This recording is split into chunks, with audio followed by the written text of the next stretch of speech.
ब्रह्मचर्य की अपार महिमा है, परंतु आज हमारे नीच वातावरण में ब्रह्मचर्य को धूल धूसरित किया जा रहा है। ये महापुरुषों के वचन है, बिल्कुल अक्षरशः सत्य है। एकांत में चिंतन मनन करने के बाद आपकी श्रवणेंद्रिय तक पहुंच रही है बात। आज की नीचता, आज का मनोरंजन ब्रह्मचर्य को धूल धूसरित कर रहा है, ब्रह्मचर्य का नाश कर रहा है। कोई समझ ही नहीं रहा कि कितनी बड़ी हम भयानक गलती कर रहे हैं। ये वीर शक्ति हमारे प्रभु की अद्भुत कृपा है। अगर इस पर हम दृष्टि डालें तो आप जिस मार्ग में चलना चाहेंगे उस मार्ग में आपको बहुत बड़ा बल, बहुत बड़ा संबल, बहुत बड़ी सामर्थ्य मिलेगी ब्रह्मचर्य से। ये भगवान की एक कृपा शक्ति है। जो इसका पतन करते हैं निसंदेह वो किसी योग्य नहीं रह जाते। ब्रह्मचर्य का ह्रास जीवन का नाश अर्थात मृत्यु, संपूर्णतया सत्यनाश, सर्वनाश, मृत्यु, ब्रह्मचर्य नाश, सुख का नाश, आरोग्य का नाश, तेज का नाश, विद्या का नाश, बल का नाश, सामर्थ्य का नाश, स्वातंत्र का नाश, धर्म का नाश, भजन का नाश ब्रह्मचर्य के नाश पर है। यदि आपने ब्रह्मचर्य नष्ट कर दिया तो आप किसी काम के नहीं रह गए। आधार स्तंभ टूट गया तो चाहे जितना सुंदर भवन हो नष्ट हो ही जाता है। धर्म नाश होने से संपूर्णतया नाश माना जाता है। जिसका ब्रह्मचर्य नाश है वो कभी भी धर्म से युक्त नहीं रह सकता। हमारे स्वास्थ्य की संपूर्णतया वृत्तियों को बिगाड़ देने वाली ये चेष्टा है। मरणम बिंदु पातेन जीवनम बिंदु धारणा। ये भगवान शंकर का अमिट सिद्धांत है कि जो वीर के साथ खिलवाड़ करता है वो साक्षात मृत्यु का वर्ण कर रहा है। जो वीर को रोकता है, धारण करता है, वो अमर है, वो भगवत स्वरूप हो जाता है। ब्रह्मचर्य ही जीवन है और ब्रह्मचर्य का नाश ही महान मृत्यु है। ब्रह्मचर्य ही स्वस्थता है, ब्रह्मचर्य का नाश ही महान रोगों का निमंत्रण है। जो अपने इस जीवन शक्ति, वीर शक्ति को नष्ट करते हैं उनका लक्षण है वो चिड़चिड़े स्वभाव के हो जाते हैं, थोड़ी सी बात में बहुत गर्म हो जाते हैं, दूसरों को अशांत बना देते हैं, खुद अशांत बने रहते हैं, थोड़ी थोड़ी बात में वो बहुत बड़े अपवित्र कार्य कर बैठते हैं। जिन्हें ब्रह्मचर्य व्रत रखने की बात जिनके जीवन में आए वो महाक्रोधी हो जाते हैं, ईर्ष्याल हो जाते हैं, पापात्मा बन जाते हैं और घोर विषयों के गुलाम बन जाते हैं। जैसे जैसे उनकी जीवनी शक्ति नष्ट होती वैसे वैसे उनको लगता है कि विषय में सुख और है, इससे नहीं तो इससे, ऐसी वासना बढ़ करके उनकी महादुर्गति हो जाती है। यदि आप अपनी इंद्रियों को नियंत्रित नहीं किए, आपने अपने को संयम में नहीं रखा तो सबसे बड़ी मूर्खता कर रहे हो। आप ठगे गए, अपने आप से आप ठगे गए। सावधान, जिसने अपनी इस जीवनी शक्ति का अपव्यय कर दिया उसका जीवन नष्ट हो जाता है, कुछ भी करने लायक नहीं रहता। वो केवल एक नाटक होता रहता है, अंदर अंदर उसको वही चिंतन चलता रहता है उसी विषय सुख का। और अवसर आने पर ना प्रगट में अवसर ना आया तो चिंतन मात्र से। देखो इस शरीर में कहीं भी वीर की शक्ति की थैली नहीं है, जैसे पित्त की थैली, ऐसे ऐसे अलग अलग, ऐसे कहीं भी कोई कोष नहीं है। कोई ऐसा शरीर में स्थान नहीं है जहां से आज भी डॉक्टर ऑपरेशन करके निकाल सके कि देखो ये वीर शक्ति का स्थान है। हर नस नाड़ी में वो व्याप्त शक्ति है। जब आप मन से संकल्प करते हैं उसी समय वो पूरे शरीर से संचित होकर एकत्रित हो जाती है। उस एकत्रित होने वाली नाड़ी का नाम है मनोवाह। और जिस समय आपने कामता पूर्वक संकल्प, आगे वर्णन आएगा, संकल्प किया उसी समय आप बेकार हो गए। वो भले किसी कारण से बाद में वो शक्ति नष्ट हो, लेकिन बेकार आप उसी समय से हो गए। इसलिए सावधानी पूर्वक गंदे क्रियाएं, गंदे लोगों का संग और गंदे विचारों को अपने अधीन किया जाए। ब्रह्मचर्य के अभाव में हृदय सूखने लगता है। भगवत प्राप्ति की क्या, संसार की उन्नति की भी भावना नहीं रह जाती। लोग परलोक सब उजड़ा हुआ नजर आता है।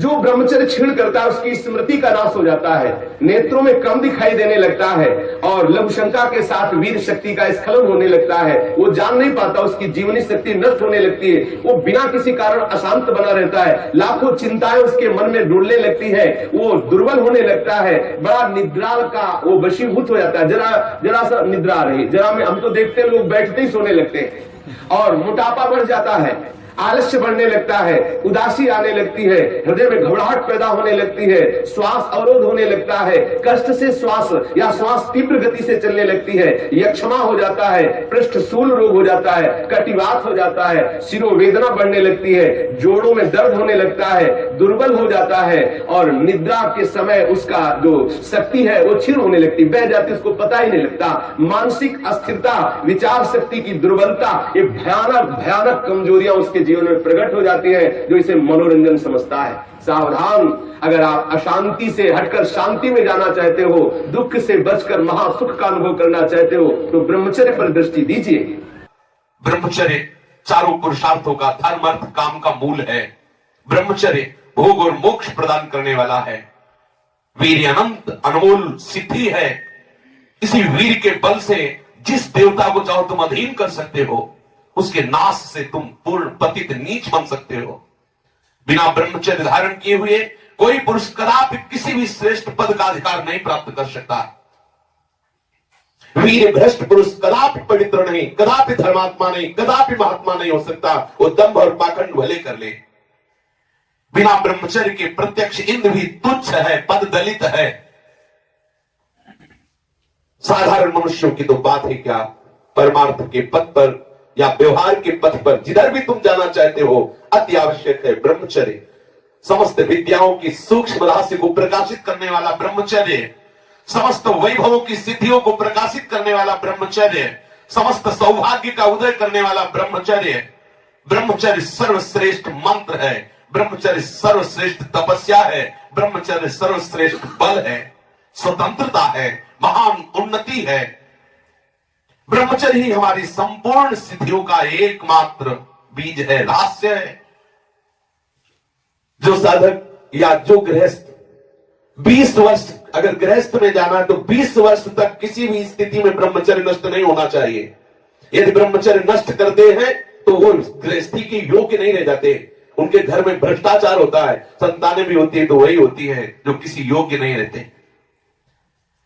शास्त्र के सिद्धांत से चलने वाले उपासक को, अर्थात भगवत प्राप्ति के मार्ग में चलने वाले उपासक को चाहिए, अगर वो गृहस्थ है तो जब ब्याह हो उसी के बाद शास्त्र मर्यादा से ब्रह्मचर्य खंडित करे, ये उसका उपासना का स्वरूप ही माना जाएगा।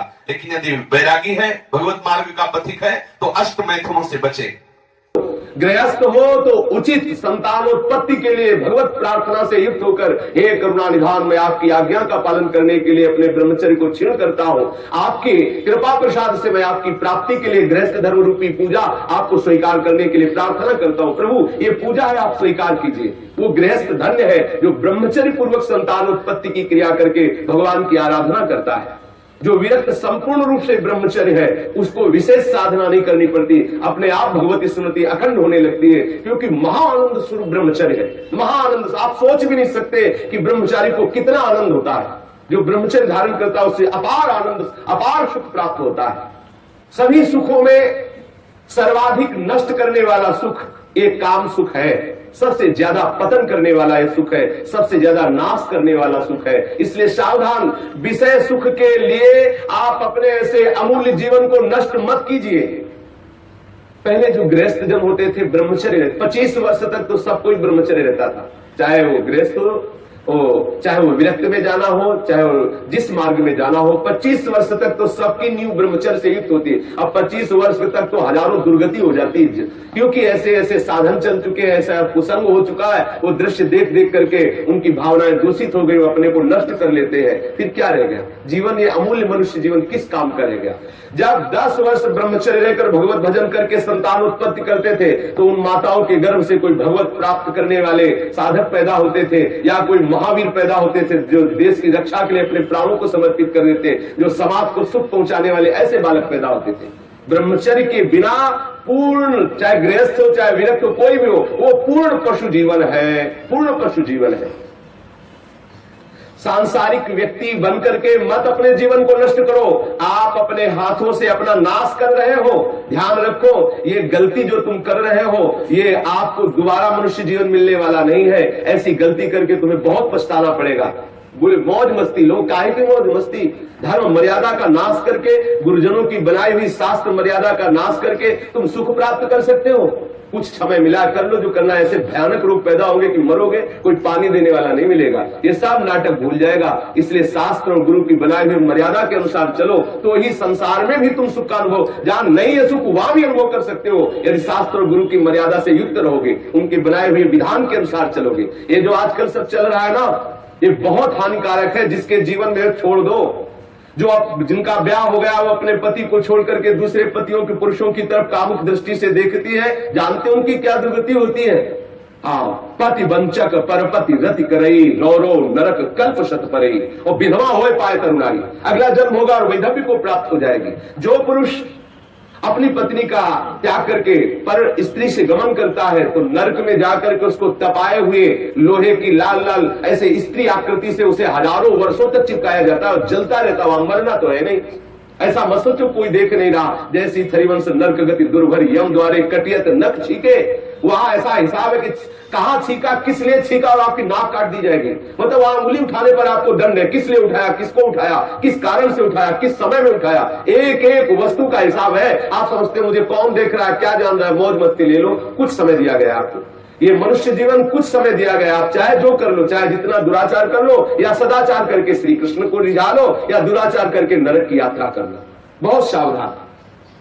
यहां वर्णन कर रहे हैं महापुरुष जन कि जो जीवन में ब्रह्मचर्य शक्ति है, जिसे शुक्र कहते हैं, जिसे वीर शक्ति कहते हैं, इसका जो नाश करता है वो भयानक रोगों से ग्रसित हो जाता है। इसका एक नियम है, गृहस्थ धर्म का नियम है।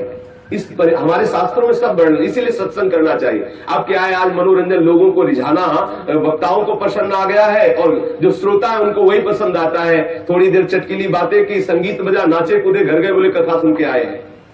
कथा का तात्पर्य, सत्संग का तात्पर्य आपका कुसंग का त्याग हो जाए।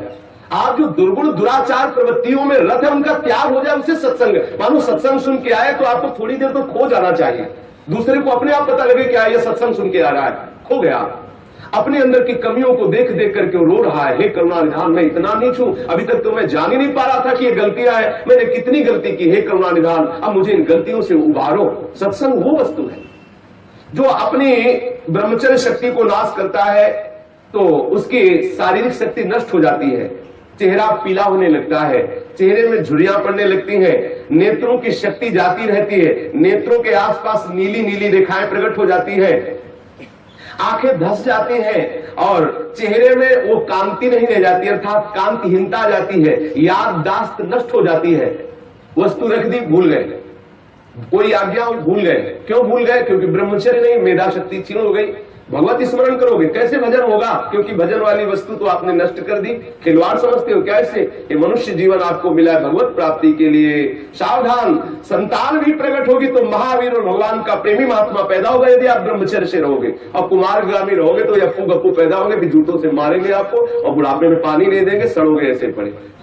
जो सावधानी पूर्वक इसकी रक्षा नहीं करते उनको अनेक बार बड़ी बड़ी भारी विपत्तियों को भोगना पड़ता है।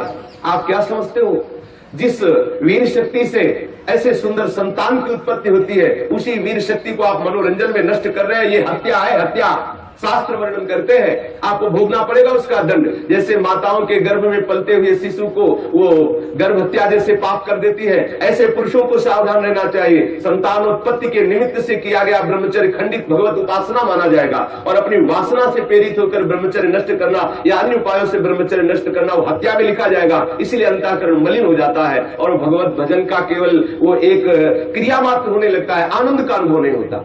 आपको यदि भगवत प्रेम प्राप्त करना है, भगवत भक्ति प्राप्त करना है, तो आप अपनी इस जीवनी शक्ति की रक्षा कीजिए।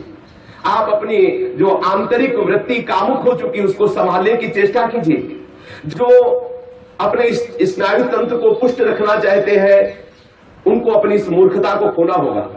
क्या मूर्खता? वो सोचते हैं कि मैं विषय में अपनी ब्रह्म शक्ति को नष्ट करके, बादाम पा करके, दूध पी करके, मकरध्वज खा करके और अपने को फिर पुनः पुष्ट कर लेंगे। ध्यान रखना, ये जितना पाओगे उतनी वासना पुष्ट होगी। जिसके चेहरे की तरफ देखो ऐसा लगता है जैसे किसी मकान में आग लगा दी जाए तो